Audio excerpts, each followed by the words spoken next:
Hello बच्चों, AK commerce में आपका स्वागत है। हम लोग पढ़ रहे हैं कॉस्ट अकाउंटिंग। तो जिसमें चैप्टर क्या है, आपको यूनिट कॉस्टिंग है या सिंगल कॉस्टिंग है या आउटपुट कॉस्टिंग है। ठीक है, तो आज आपको बताएंगे statement of cost and profit बनाना, मतलब प्रॉफिट निकालना। तो statement of cost and profit बनाने के लिए हमको टोटल कॉस्ट मालूम करना पड़ेगा। क्या मालूम करना पड़ेगा? Total cost. इसका पहले हम 2-3 क्लास देख चुके हैं, उसको देख लीजिएगा। टोटल बेसिक्स और थ्योरी लिखा चुके हैं। फिर भी आज हम डिटेल में बताएंगे कि टोटल कॉस्ट निकालते हैं तो क्या क्या प्रोसेस किया जाता है। इसको भी आज हम आपको डिटेल में बताएंगे। पहले क्वेश्चन पढ़ लेते हैं, देखते हैं। ठीक है, और बहुत अच्छा क्वेश्चन देखिए, इससे आपको कॉन्सेप्ट एकदम क्लियर हो जाएगा। बहुत सा नया नया टाइप के आइटम्स है, बहुत सा नया नया खर्चा है। तो देखिए इसको, और अच्छा ठीक ठीक लगता है तो लाइक से सब्सक्राइब कर दीजिएगा। बस इतना ही है। चलिए क्वेश्चन पढ़ते हैं। देखिए full question, full length question बना रहे हैं। From the following particulars you are required to prepare a statement of cost showing profit. माने प्रॉफिट शो कीजिए। स्टेटमेंट ऑफ कॉस्ट बनाइए, बना करके प्रॉफिट शो कीजिए। क्या प्रॉफिट होता है? तो किसी भी चीज का प्रॉफिट जानने के लिए हम लोग क्या मालूम करना पड़ेगा? Total cost. सिंपली अगर टोटल कॉस्ट आपको 1 लाख है और सेल्स अगर आपको 1,20,000 है तो 20,000 का प्रॉफिट आ गया। सिंपली बस। तो हमको टोटल कॉस्ट तक आना पड़ेगा। ठीक है, टोटल कॉस्ट तक आना पड़ेगा। तो टोटल कॉस्ट निकालने के लिए देखिए क्या क्या प्रोसेस होता है, जरा एक बार समझ लीजिए। सबसे पहले लिख लीजिएगा रॉ मटेरियल कंज्यूम्ड, ऐड कर देंगे डायरेक्ट वेजेस, ऐड कर देंगे डायरेक्ट एक्सपेंसेस, प्राइम कॉस्ट आ गया।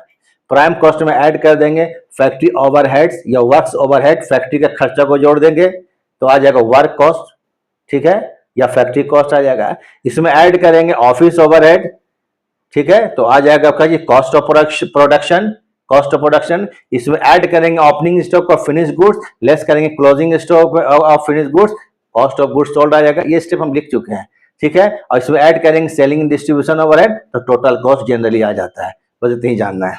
टोटल कॉस्ट मालूम हो गया तो प्रॉफिट निकालना है। तो किसी चीज का टोटल कॉस्ट अगर 1 लाख है उसको हम 1,20,000 में बेचते हैं तो 20,000 का प्रॉफिट आ गया। तो टोटल कॉस्ट के लिए देखिए सब चीज दिया हुआ है अपना, आपको पर्टिकुलर इसको देख के बनाना क्या चीज, statement of cost and profit. तो इसका जरा फॉर्मेट देख लीजिए तो मालूम ही है।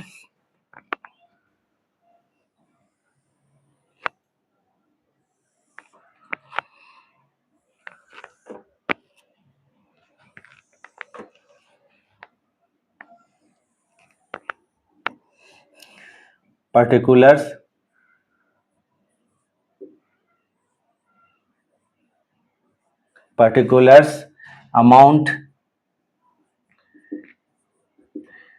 तो कहने का मतलब है कि पिछला हम 2 क्लास दे चुके हैं, बेसिक्स का थ्योरी कंप्लीट लिख चुके हैं, कौन आइटम को कहाँ लिखते हैं सब लिख चुके हैं। ठीक है, तो यहाँ बनाएंगे statement of cost and profit.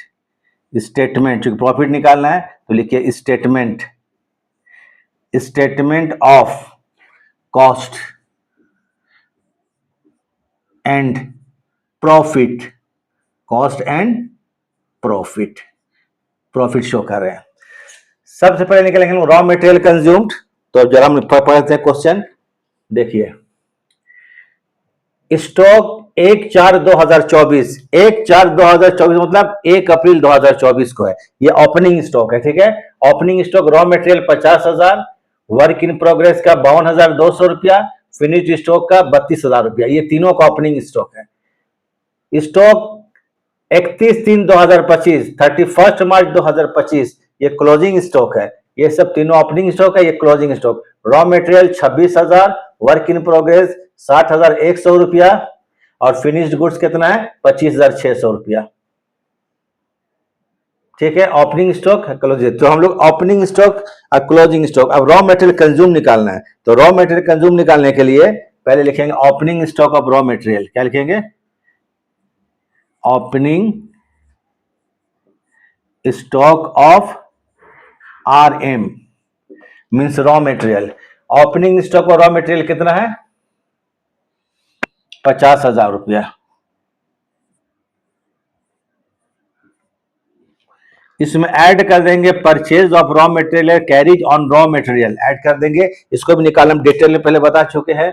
तो देखिए परचेज ऑफ रॉ मटेरियल 2,10,000, तो इसमें ऐड करेंगे purchase of raw material, purchase of RM raw material 2,10,000, तो ये हो जाएगा 2,60,000 रुपया।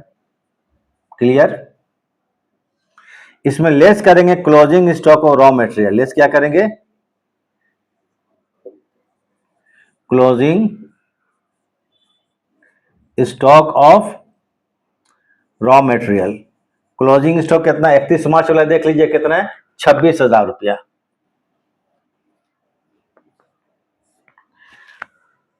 क्लोजिंग स्टॉक और रॉ मटेरियल कितना है, देख लीजिए कितना है, ये रॉ मटेरियल 26,000 रुपया।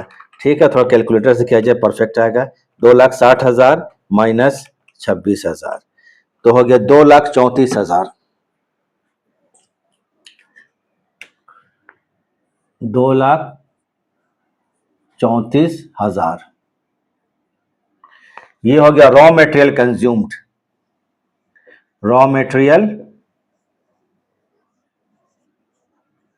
कंज्यूम्ड एक स्टेप हो गया रॉ मटेरियल। इसमें ऐड कीजिएगा, हम लिख दे रहे हैं एकदम क्लियरली, ऐड करेंगे direct wages and direct expenses. तो ऐड करेंगे डायरेक्ट वेजेस। देखिए डायरेक्ट वेजेस कितना है, 1,66,000। डायरेक्ट वेजेस 1,66,000 ऐड कर देंगे डायरेक्ट वेजेस 1,66,000।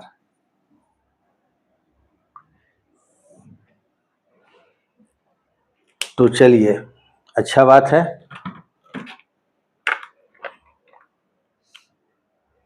2,34,000 प्लस 1,66,000 कितना हो गया, 4 लाख। ये 4 लाख रुपया जो आ गया आपका प्राइम कॉस्ट, क्या कहला गई है, प्राइम कॉस्ट। 4 लाख रुपया दैट इज प्राइम कॉस्ट। याद रखिएगा क्या हो गया ये, प्राइम कॉस्ट। Prime cost. अभी बहुत सा आपको चीज प्रोसेस बचा हुआ है। क्या है, अब निकालना है, वर्क कॉस्ट निकालना है, ऑफिस कॉस्ट ऑफ प्रोडक्शन निकालना है, टोटल कॉस्ट तक आना है। तो यहाँ पर होगा नहीं, तो पेज को चेंज करना है। वैसे भी कॉस्ट अकाउंटेंसी की जब क्वेश्चन बनाइएगा आप, स्टेटमेंट ऑफ कॉस्ट जनरली एक पेज में नहीं होता है, एक पेज को पार कर जाए तो पेज को चेंज कीजिएगा। तो प्राइम कॉस्ट लिखिएगा CFD, प्राइम कॉस्ट, सॉरी क्या हम कर रहे हैं, प्राइम कॉस्ट CFD माने कैरिड फॉरवर्ड, मतलब नेक्स्ट पेज में इसको ले जा रहे हैं। ठीक है, नेक्स्ट पेज में इसका स्क्रीनशॉट उतार लीजिए। तो कितना हो गया, 4 लाख रुपया। ये हम लोग को आ गया प्राइम कॉस्ट। प्राइम कॉस्ट के बाद जो निकलेंगे दूसरा स्टेप आएगा वर्क कॉस्ट। इसके बाद क्या आएगा, वर्क कॉस्ट। प्राइम कॉस्ट जो होगा उसके बाद क्या होगा, वर्क कॉस्ट। अच्छा एक बार थोड़ा सा रुक जाते हैं, लगा कि आप लोग थोड़ा सा सुनने में लगे हुए होंगे, तो देख लीजिए। चलिए हो गया।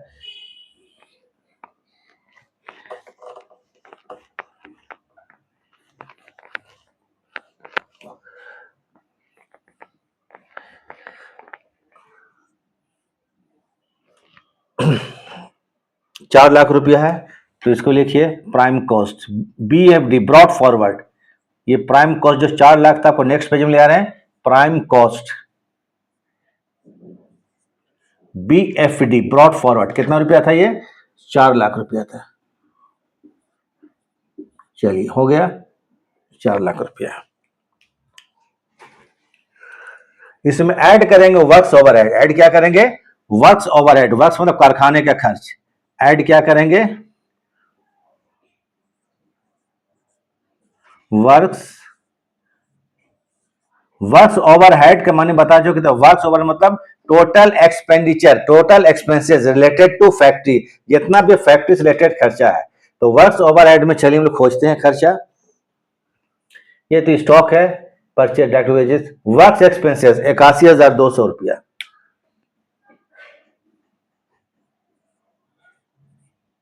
वर्क्स एक्सपेंसेस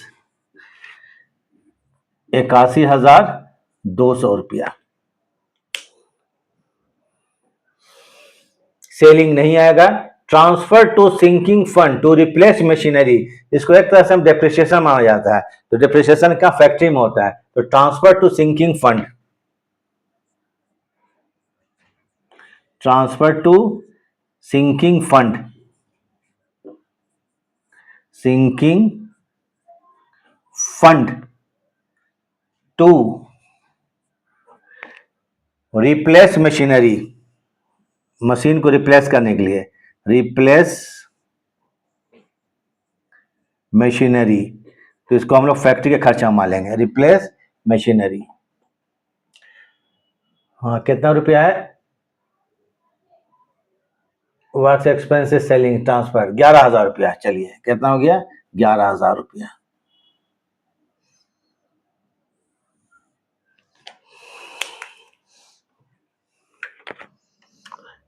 81,200 प्लस 11,000, इसको कितना होगा? 92,200, 92,200।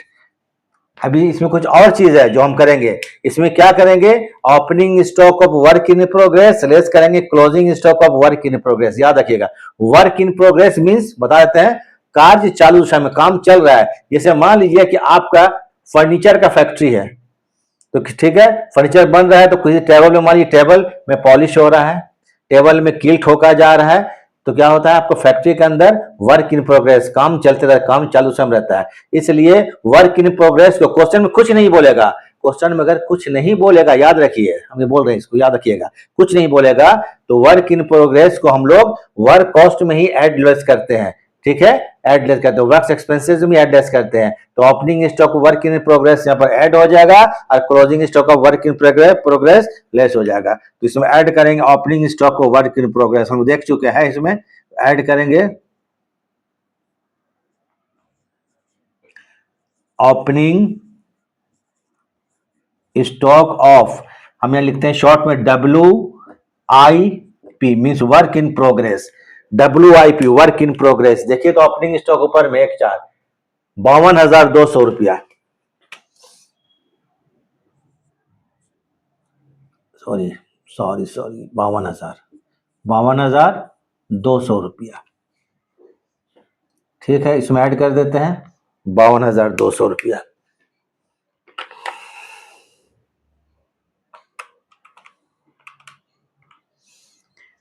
एक 1,44,400,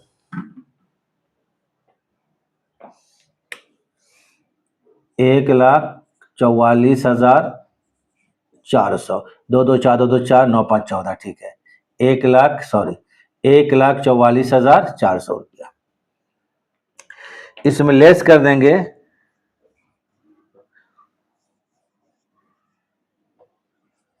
closing stock of work in progress. Closing stock 31 मार्च वाला देखिए तो work in progress 31 March 60,100, sorry 60,100 less कर दी, 60,100 रुपया लेस करेंगे। इसमें 60,100 रुपया माइनस 60,100 लेस कर देते हैं, बचा 84,300, 84,300 रुपया। अभी एक और चीज है, यहां पर एक और चीज है, वो दिखाते हैं आपको।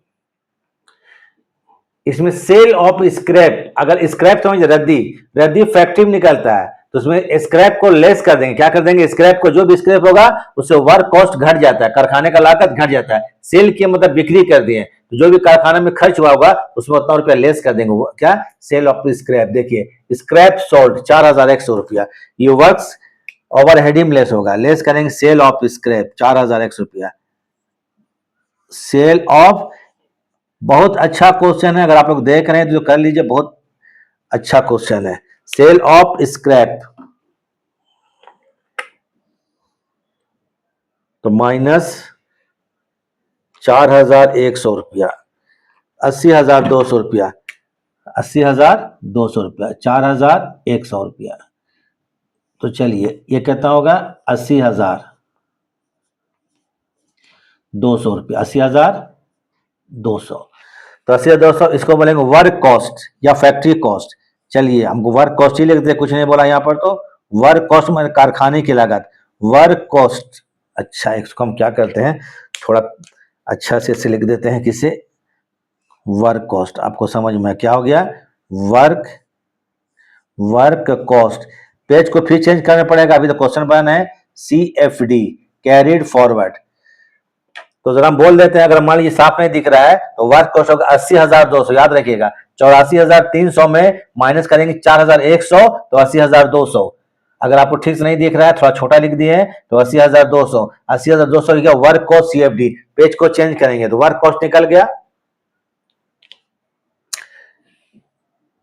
देखिए ठीक है, 80,200 रुपया। देखिए गलत हम लिख दिए, ठीक है। टोटल कितना होगा, 84 में लेस कितना किए आपको, 4,100 रुपया, तो 80,200 रुपया। फिर सुन लीजिए, आप ऊपर देख रहे थे 4 लाख रुपया पर का कॉस्ट आ चुका है, उसको ध्यान नहीं दिए थे, ठीक है। 4 लाख रुपया का क्या चीज आपको है, प्राइम कॉस्ट है, उसमें आपको कारखाने खर्चा कितना है, 80,200 रुपया है। तो देखिए थोड़ा याद रखिएगा, 4,80,200 रुपया, ठीक है, जरा याद रखिएगा। पिछले बार कुछ मिस्टेक हम गलत चीज बोल दिए हैं। 4,80,200 रुपया, देखिएगा अगर नहीं दिख रहा है तो 4,80,200 रुपया, ये हो गया वर्क कॉस्ट, ठीक है। 80,200 क्या हो गया, वर्क्स ओवरहेड हुआ, थोड़ा सा मिस्टेक कर दिए थे तो इसको आप लोग इग्नोर कर दीजिएगा। 84,300 में सेल ऑफ स्क्रैप घटाने के बाद 80,200 बचा, वो क्या कहलाएगा आपको, वर्क्स ओवरहेड। वर्क्स ओवरहेड जोड़ दिए किसमें, प्राइम कॉस्ट में, प्राइम कॉस्ट में ऐड कर देंगे वर्क्स ओवरहेड। देखिए ऐड यहाँ पर ऐड क्या करेंगे, वर्क्स ओवरहेड ऐड करेंगे, वर्क्स ओवरहेड, तो वर्क्स ओवरहेड 80,200 रुपया। तो 4 लाख में 80,200 ऐड कर दिए तो कितना हो गया, 4,80,200 रुपया। ये हो गया work cost CFD, carried forward. अब इसको नेक्स्ट पेज में ले जाएंगे, फिर उसको हम चलेंगे ऑफिस का खर्चा जोड़ेंगे तो कॉस्ट ऑफ प्रोडक्शन आ जाएगा। तो चलिए इसको उतार लीजिए।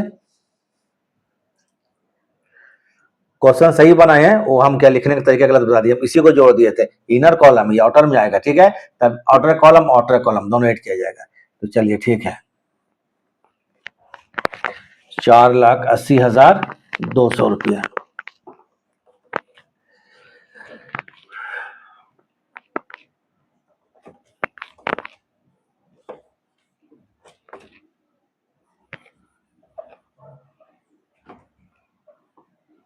ठीक है,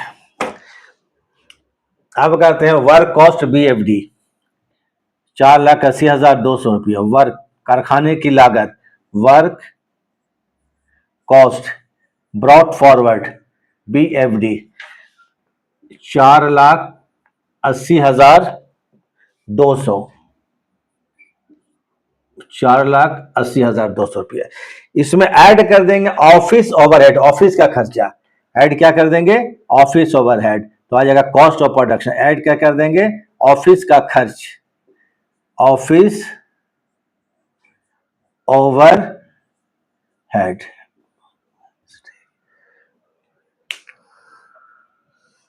ऐड क्या कर देंगे, ऑफिस ओवरहेड। चलिए अब ऑफिस खर्चा देखा जाए, यहां पर वेजेस, सेलिंग, ट्रांसफर, इतना हो गया। कुछ और चीज समझा देते हैं, कुछ खर्च ऐसा होता है जो कि फाइनेंशियल नेचर का होता है, कुछ खर्च ऐसा होता है जो कि फाइनेंशियल नेचर का होता है, उसको हम लोग स्टेटमेंट ऑफ कॉस्ट में शो नहीं करेंगे। जैसे देखिए ये आ गया डिविडेंड पेड, डिविडेंड पेड देखिए यहाँ पर हम कट कर दिए। डिविडेंड पेड को हम लोग स्टेटमेंट ऑफ कॉस्ट में शो नहीं करेंगे, तो याद रख लीजिए dividend paid, income tax paid, goodwill return of, cash discount received, cash discount allowed, ये सबको हम लोग कॉस्ट अकाउंट्स में शो नहीं करते हैं, मैंने स्टेटमेंट ऑफ कॉस्ट में शो नहीं करेंगे, याद रख लीजिएगा। तो डिविडेंड पेड क्या है, फाइनेंशियल नेचर का है, इसलिए इसको हम लोग कॉस्ट अकाउंट में शो नहीं करेंगे। ऑफिस एक्सपेंसेस 25,000, और भी कुछ है नहीं, और कुछ है ही नहीं खर्चा, ठीक है। इसमें ऐड कर देंगे ऑफिस एक्सपेंसेस, क्या है, ऑफिस एक्सपेंसेस, ऑफिस का ही खर्चा है बस, 25,000 रुपया। ये कहलाएगा आपको कॉस्ट ऑफ प्रोडक्शन, ये क्या कहलाएगा, कॉस्ट ऑफ प्रोडक्शन। 4,80,000 में प्लस कर देंगे 25,000, तो 5,05,200 रुपया, 5,05,200 रुपया, यह कहलाएगा कॉस्ट ऑफ प्रोडक्शन। ये क्या कहलाएगा, cost of production.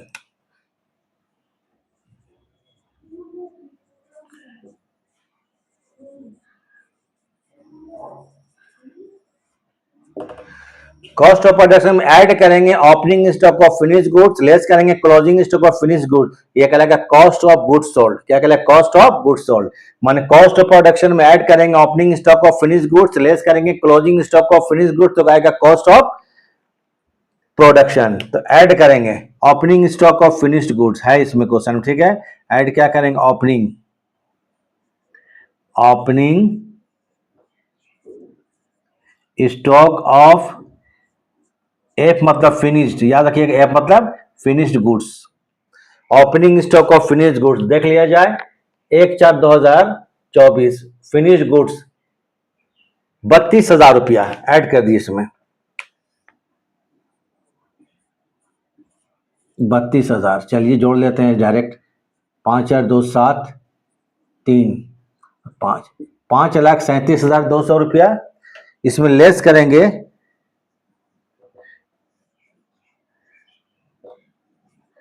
Closing stock of F goods finished goods. Closing stock ये देखिए यहां पर है 25,600, 25,600। इसको घटाने के बाद जो बचेगा ये कहलाएगा हम लोग कॉस्ट ऑफ गुड्स सोल्ड, ये कॉस्ट ऑफ गुड्स सोल्ड, ठीक बोल रहे हैं, कॉस्ट ऑफ गुड्स सोल्ड। तो 5,37,200 माइनस 25,600 कितना बचा?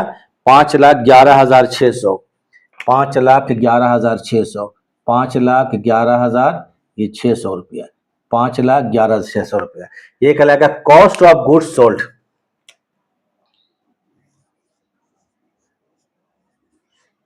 कॉस्ट ऑफ गुड्स सोल्ड, ये स्टेप है। टोटल कॉस्ट निकालना अभी तक नहीं हुआ है।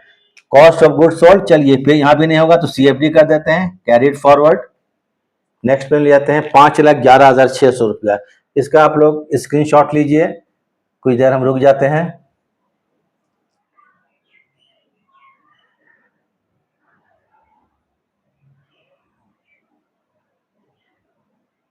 चलिए ठीक है,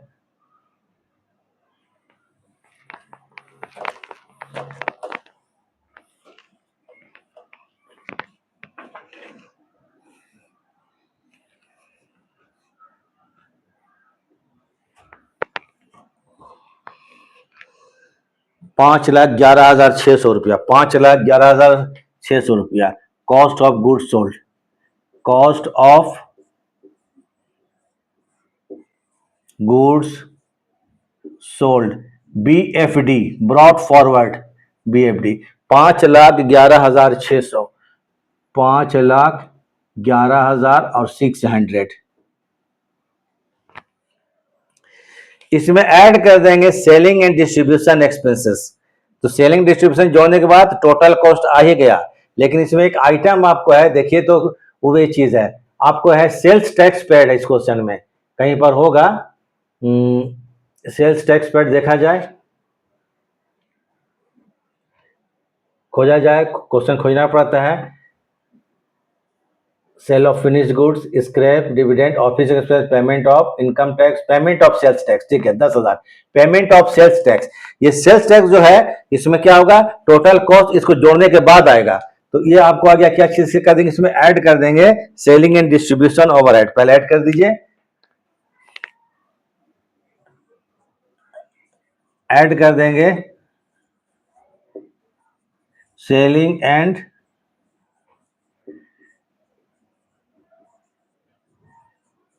डिस्ट्रीब्यूशन एक्सपेंसेस। ये आपको दिया हुआ सेलिंग डिस्ट्रीब्यूशन एक्सपेंसेस, ये कितना है? सेलिंग एंड डिस्ट्रीब्यूशन एक्सपेंसेस 8,600 रुपया।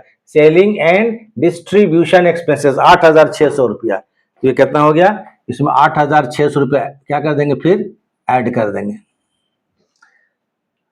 तो ये कहलाएगा टोटल कॉस्ट। लेकिन यहाँ पर एक चीज सेल्स टैक्स का पेमेंट हुआ है तो उसको भी ऐड किया जाएगा, ठीक है, तब जाकर टोटल कॉस्ट निकलेगा। तो 5,11,600 प्लस कितना हो गया? 8,600। तो इसको हम बोलेंगे कॉस्ट ऑफ सेल्स बोलेंगे। क्या बोलेंगे? कॉस्ट ऑफ सेल्स 5,20,200, 5,20,200 रुपया। ये कहलाएगा कॉस्ट ऑफ सेल्स। ये क्या निकल गया? Cost of sales. इसमें फिर ऐड कर देंगे पेमेंट ऑफ सेल्स टैक्स। देखिए 10,000 रुपया है, पेमेंट ऑफ सेल्स टैक्स कितना है? 10,000 रुपया।